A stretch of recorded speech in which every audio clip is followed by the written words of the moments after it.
health, wellness, fitness, relationships, and everything in between. We're removing the taboo from what really matters in midlife.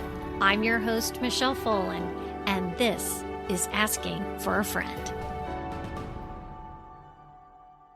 Welcome to the 100th episode of Asking for a Friend. We are 2 years in, and you know how when you start something new, no matter what it is, you have doubts or uncertainties? Well, I had hoped we would get to this point, but you never know for sure. But your support has gotten us into the top 2% of podcasts globally. On the topic of starting new things, I have spoken of getting myself some health and nutrition coaching last year. Now, I'd always been pretty fit. I was certainly very health focused with my background in the health industry. I've always had a gym membership. I've always eaten well. I do love to cook. I have been honest about the fact that I think alcohol was keeping me from hitting a lot of my health and fitness goals, but I was getting really frustrated. Menopause had not been real kind to me. I was very tired, low energy. I was not sleeping well. I was gaining weight. And honestly, I was really starting not to recognize my body. There's a certain amount of acceptance that goes along with the aging body, and I know that. But this is where I'm going to fight the fight. So let me explain. I have a beach trip coming up. I want to feel comfortable in my bathing suit. I don't need to look like a hot 26-year-old, but I do like to feel comfortable in my swimsuit. I'd like to fit into my favorite pair of jeans. But most importantly, how do I feel? And at 80 years old, will I be mobile? And now you've heard me say that I want to be able to get up off the floor when I'm 86. And the reason why is, again, I've told you this story that my mom was almost 86 when she fell in the kitchen and she could not get up. She wasn't hurt, but she lacked the body strength to pull herself up off the floor. And this was a huge wake-up call for me. So back to why I got some coaching. I started doing some research and I was looking at a lot of the online options. I was looking for a program where I felt like the science made sense to me. I wanted an app. I wanted some daily exercise routines that they were offering.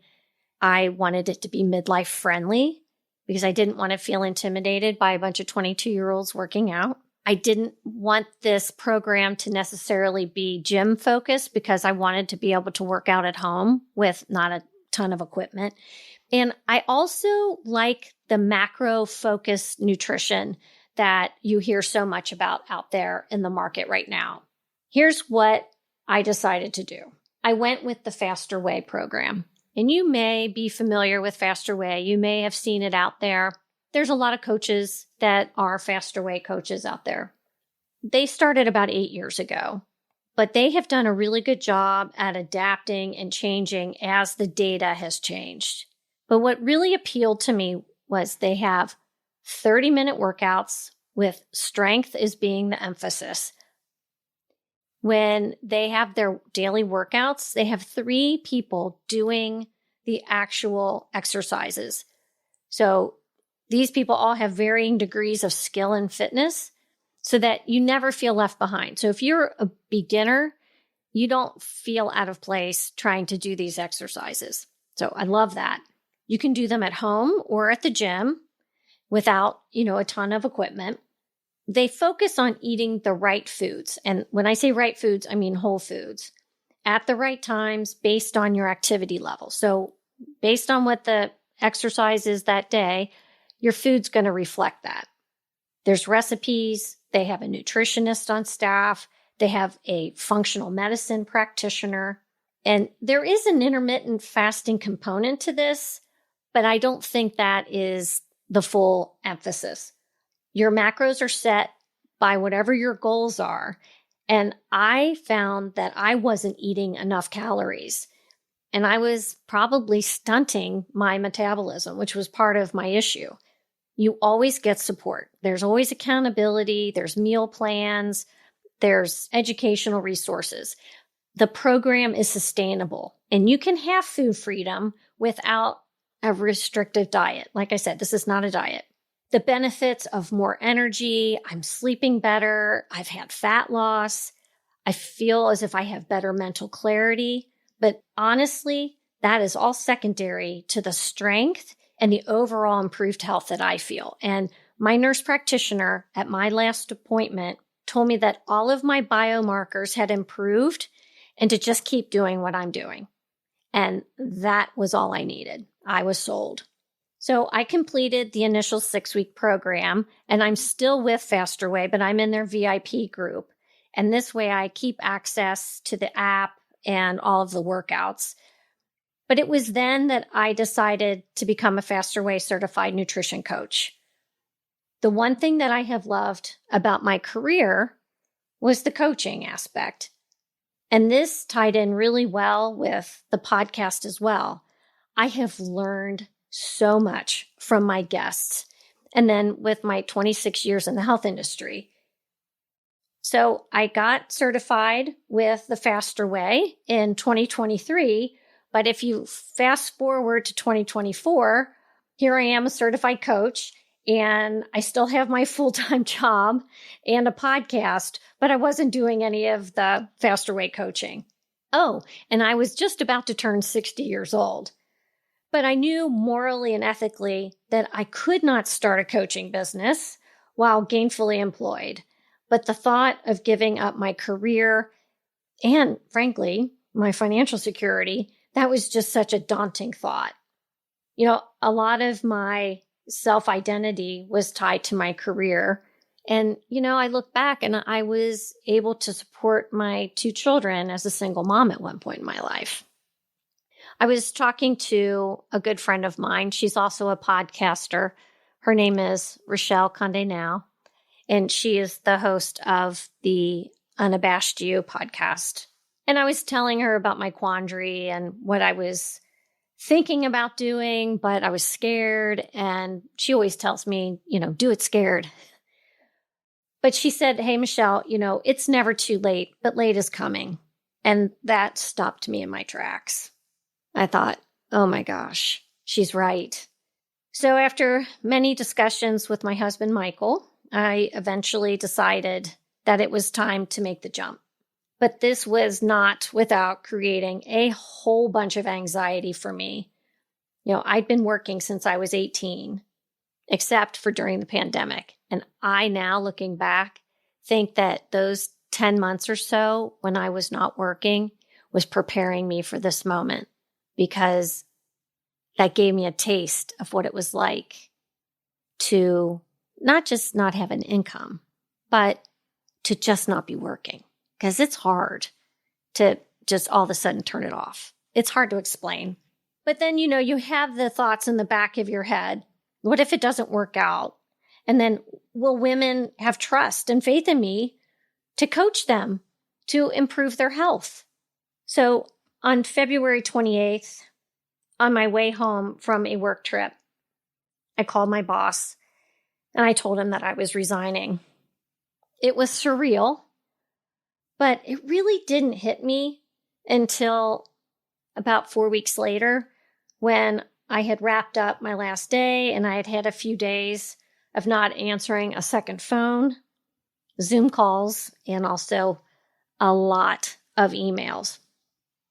A few days later, after I had resigned, my daughter took me to see a psychic.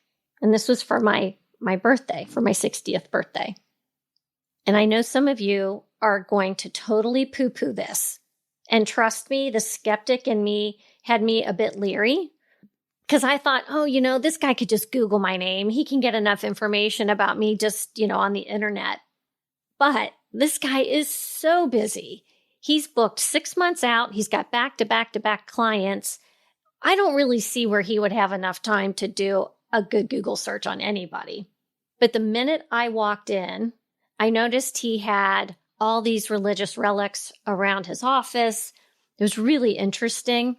And when I sat down, he goes, oh my God, there's so much energy coming off of you. He's like, wow, just wow.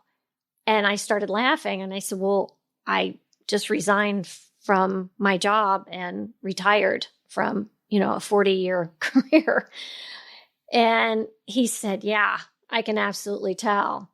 One of the first questions he asked me was what I was doing for a creative outlet. And I thought that was a very interesting question. I told him I have a podcast. And he said, well, you need to write a book. And I started laughing because I said, oh my God, the reason I have a podcast is because originally I was going to write a book. And he said, I think you should still write the book. I know you don't see yourself as a writer, but I see a book in your future. So I thought that was interesting. He told me I needed to go back and listen to the recording because he records our conversation because he sensed that I was only listening or hearing about half of what he was telling me, which is also true. I did share with him that I had planned to do health and nutrition coaching. And he said, we need to talk about your angels.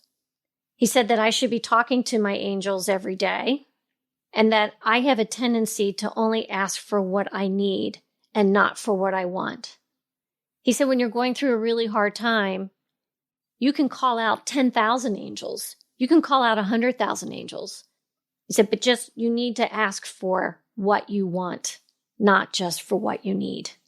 And I can't begin to tell you how true that has been probably in my whole life. I've always just asked for what I need, the basics. I've never really asked for what I want.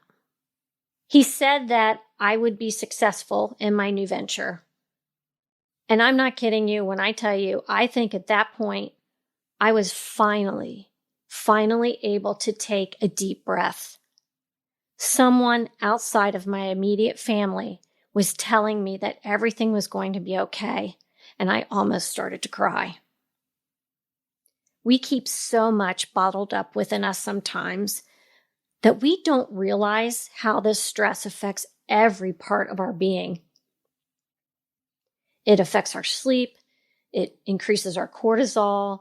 We can have weird neurologic symptoms, stomach issues. For me, my eczema flares up. But ever since my meeting with the psychic, I've had this almost eerie feeling of calm that I have not had in a very long time. I found some peace in making a really tough decision and having the resolve that I want to help other women find health and body confidence and continue to create a community of collaboration and education around the podcast. I know the pieces of the puzzle are finally fitting together. So why am I sharing all of this personal stuff with you? If you are faced with a big decision, a life pivot, or you just want to make some changes and try something new, maybe you want to finally get serious about your health, you can do it. It's okay to be scared and have uncertainties and doubts. I want you to feel empowered to make the jump because you have life experience, knowledge, and know yourself and your capabilities better than anyone. You can do hard stuff and do it well, but it doesn't have to be perfect. You just have to get going. What are you waiting for? With all this said, I would love to tell you more about my coaching business. I will be using the Faster Way platform, but if you would like private one-on-one coaching, we can talk about that too. I would ask that you shoot me an email or a DM through Facebook or even Instagram so that we can connect. And I'll put all of my contact info in the show notes of this episode. Thank you for 2 great years of the podcast, for listening and sharing the show. I appreciate you being here. Follow Asking for a Friend on social media outlets and provide a review and share this show wherever you get your podcasts. Reviews and sharing help us grow.